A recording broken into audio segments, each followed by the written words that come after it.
اللہ تعالیٰ کے ایک ایسے نبی جو 100 سال تک مردہ رہے، یعنی 100 برس تک آپ پر موت رہی اور اللہ کے حکم سے پھر زندہ ہو گئے۔ آخر یہ سب کیسے اور کیوں ہوا؟ بسم اللہ الرحمن الرحیم۔ السلام علیکم ناظرین، آپ دیکھ رہے ہیں اویئر یو۔ ہم بات کر رہے ہیں حضرت عزیر علیہ السلام کی، جو بنی اسرائیل کے نبی تھے۔ تو ہوا کچھ یوں کہ بنی اسرائیل میں بدعمالیاں بڑھ گئیں اور گناہ بہت زیادہ ہونے لگے، تو ان پر عذاب آیا، اور بخت نصر نامی غیر مسلم بادشاہ تھا جو کہ بہت ظالم تھا۔ اس نے ایک بہت بڑی فوج کے ساتھ بیت المقدس پر حملہ کیا اور اس شہر کے 1,00,000 لوگوں کو مار ڈالا، 1,00,000 لوگوں کو غلام اور لونڈیاں بنا ڈالا اور 1,00,000 کو قید کر دیا، یعنی 3,00,000 لوگوں کو برباد کر دیا۔ جن 1,00,000 لوگوں کو بخت نصر نے قیدی بنایا تھا، حضرت عزیر علیہ السلام بھی ان قیدیوں میں سے تھے۔ اس سب کے بعد اس ظالم نے بیت المقدس اور پورے شہر کو توڑ پھوڑ کر مسمار کر دیا اور پورے شہر کو تباہ کر دیا۔ کچھ دنوں کے بعد حضرت عزیر علیہ السلام اس کی قید سے آزاد ہوئے اور آپ کے ساتھ ایک گدھا بھی تھا۔ جب آپ قید سے آزاد ہوئے تو اپنے شہر کو دیکھا کہ وہاں کچھ نہیں بچا تھا، سب کچھ برباد ہو چکا تھا۔ درختوں پر پھل پک چکے تھے مگر کوئی بھی کھانے والا نہیں تھا۔ اب آپ نے حسرت بھری نگاہوں سے اپنے شہر کو دیکھا اور اللہ کی بارگاہ میں عرض کی کہ اس شہر کی ایسی تباہی کے بعد بھلا اب اس شہر کو اللہ کیسے آباد کرے گا اور پہلے کی طرح کیسے کرے گا؟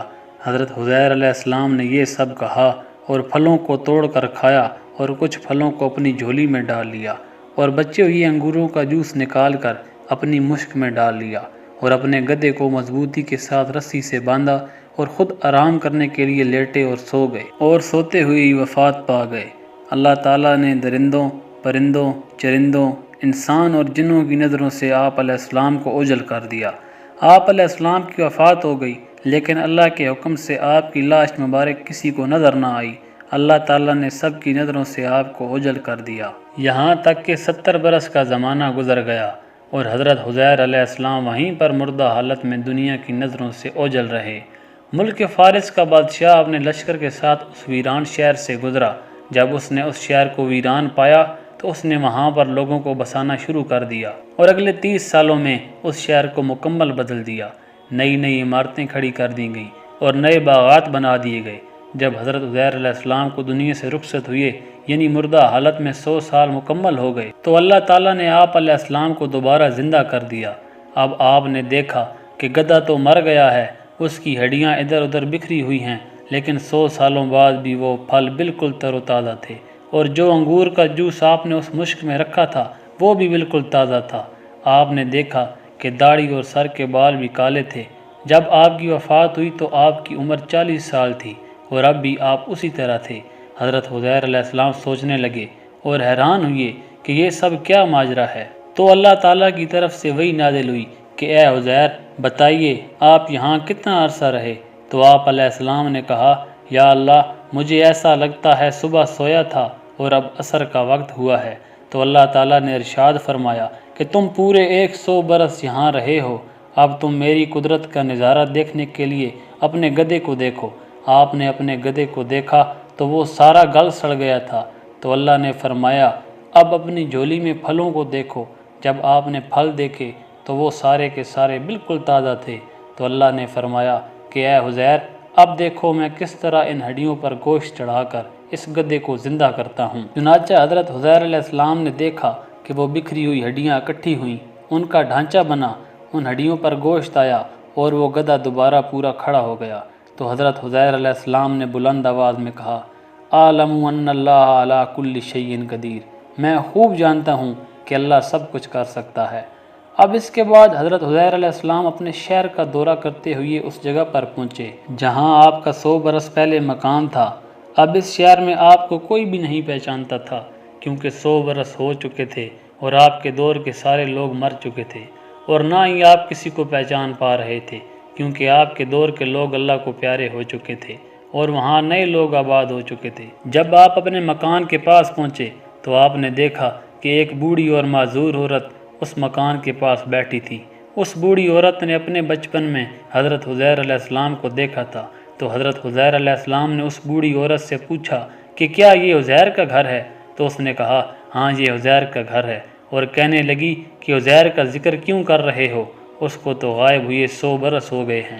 یہ کہہ کر عورت رونے لگی تو حضرت عزیر علیہ السلام نے کہا کہ اے بڑھیا، میں ہی تو عزیر ہوں۔ تو بڑھیا حیرت سے پوچھنے لگی کہ آپ عزیر کیسے ہو سکتے ہیں؟ میں بچپن میں چھوٹی تھی اور آپ مجھ سے بڑے تھے، اب میں بوڑھی ہوں اور آپ اب تک ویسے کے ویسے ہی ہیں، تو یہ کیسے ہو سکتا ہے؟ تو حضرت عزیر علیہ السلام نے فرمایا کہ میں ہی عزیر ہوں، اللہ تعالیٰ نے مجھے دوبارہ زندہ کیا ہے۔ تو بڑھیا نے کہا کہ اگر آپ عزیر ہیں تو اللہ تعالیٰ سے دعا کریں کہ میری آنکھوں کی بینائی واپس آ جائے اور میرا فالج ٹھیک ہو جائے، کیونکہ عزیر کی ہر دعا اللہ تعالیٰ قبول کرتے تھے اور وہ اللہ تعالیٰ کے لیے بہت مقبول تھے۔ اس بڑھیا کی آنکھوں کی بینائی ختم ہو چکی تھی، لیکن جب حضرت عزیر علیہ السلام نے اللہ تعالیٰ سے دعا کی تو اس بڑھیا کی بینائی واپس آ گئی اور فالج بھی ٹھیک ہو گیا۔ اب سارے علاقے میں شور مچ گیا اور باتیں ہونے لگیں کہ عزیر واپس آ گئے ہیں، لیکن کیسے واپس آ گئے؟ کیونکہ 100 برس ہو چکے ہیں، سب لوگ یا تو مر چکے ہیں یا پھر بوڑھے ہو چکے ہیں، لیکن آپ ابھی تک 40 سال کے ہی ہیں۔ لیکن جب اس بوڑھی عورت کی بینائی واپس آئی اور اس نے آپ علیہ السلام کا چہرہ مبارک دیکھا تو اس نے کہا میں شہادت دیتی ہوں کہ یہی عزیر ہیں، کیونکہ اس عورت نے اپنے بچپن میں عزیر علیہ السلام کو دیکھا ہوا تھا۔ اب بنی اسرائیل کے تمام لوگ اکٹھے ہوئے اور اللہ تعالیٰ کی قدرت دیکھیں، ادھر آپ علیہ السلام کا بیٹا بھی موجود تھا جس کی عمر 118 برس ہو چکی تھی، اور آپ کے چند پوتے بھی وہاں موجود تھے اور وہ بھی بوڑھے ہو چکے تھے۔ اسی مجلس میں بڑھیا نے شہادت دی کہ میں گواہی دیتی ہوں کہ یہی عزیر ہیں، لیکن کوئی ماننے کو تیار نہیں تھا، اور آپ علیہ السلام کا بیٹا بھی پریشان ہو گیا کہ والد صاحب کہاں سے آ گئے اور ابھی تک ان کی عمر بھی 40 سال ہے۔ اب عزیر علیہ السلام کے بیٹے نے کہا کہ میرے والد کے دونوں کانوں کے درمیان ایک کالے رنگ کا نشان یا مسا تھا جو چاند کی طرح تھا۔ تو حضرت عزیر علیہ السلام نے اپنا کرتا اتارا تو پیٹھ پر وہ مسا بھی موجود تھا۔ پھر لوگوں نے کہا کہ عزیر علیہ السلام کی ایک اور نشانی تھی کہ تورات ان کو زبانی یاد تھی، اور اس زمانے میں پوری زمین پر ایک شخص بھی ایسا نہیں تھا جس کو تورات زبانی یاد ہوتی۔ لوگوں نے کہا کہ اگر آپ عزیر ہیں تو تورات زبانی سنائیے۔ تو حضرت عزیر علیہ السلام نے تورات زبانی پڑھنا شروع کر دی، لیکن وہاں لوگوں کو تورات زبانی نہیں آتی تھی۔ تو لوگوں نے کہا کہ ہمیں کیا پتہ آپ سچ میں تورات پڑھ رہے ہیں یا کچھ اور۔ جب یہ سب کچھ ہوا تو ایک آدمی نے کہا کہ میرے والد کو جب بخت نصر نے قید کیا تو میرے والد نے ویرانے میں انگور کی ایک بیل کے نیچے تورات کتاب دفن کر دی تھی۔ یقیناً آپ کے ذہن میں یہ سوال ہوگا کہ تورات کی کتاب پورے شہر میں بھی کسی کے پاس کیوں نہیں تھی؟ تو ناظرین، جب بخت نصر نے پورے شہر میں تباہی مچائی تو اس نے تورات کی ساری کتابیں ختم کر دی تھیں، اور تورات کے جتنے بھی حافظ تھے ان کو چن چن کر مار دیا تھا۔ یعنی اس وقت زمین پر تورات کتاب بھی نہیں تھی اور تورات کا کوئی حافظ بھی نہیں بچا تھا، صرف حضرت عزیر علیہ السلام حافظ تھے، اور وہ ایک کتاب تھی جو انگور کی بیل کے نیچے دفن تھی۔ اب گاؤں والے وہاں گئے اور وہاں جا کر تورات کتاب نکالی اور حضرت عزیر علیہ السلام سے کہا اب سنائیں۔ تو حضرت عزیر علیہ السلام زبانی سنانے لگے اور کتاب لوگوں کے ہاتھ میں تھی۔ جب لوگوں نے سنا تو کہنے لگے کہ واقعی پوری کتاب ان کو زبانی یاد ہے۔ جب ان لوگوں نے حضرت عزیر علیہ السلام کی باتیں سنی تو وہ لوگ اللہ کی قدرت ماننے کی بجائے نعوذ باللہ حضرت عزیر علیہ السلام کو اللہ کا بیٹا کہنے لگے اور وہ غیر مسلم ہو گئے۔ اصل میں یہودی اسی دن سے اور اس سب کفر کی وجہ سے ہی وجود میں آئے، اور آج بھی یہودیوں کا یہی ماننا ہے کہ نعوذ باللہ حضرت عزیر علیہ السلام اللہ کے بیٹے ہیں۔ بے شک قیامت کے دن اللہ تعالیٰ ان کو شدید عذاب دیں گے۔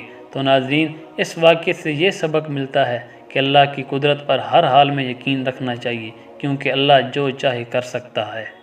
اگر آپ کو آج کی ویڈیو پسند آئی ہو تو لائک کریں، شیئر کریں، چینل کو سبسکرائب کریں، اور اگلی ویڈیو تک کے لیے اجازت دیجیے۔ اللہ حافظ، اللہ نگہبان۔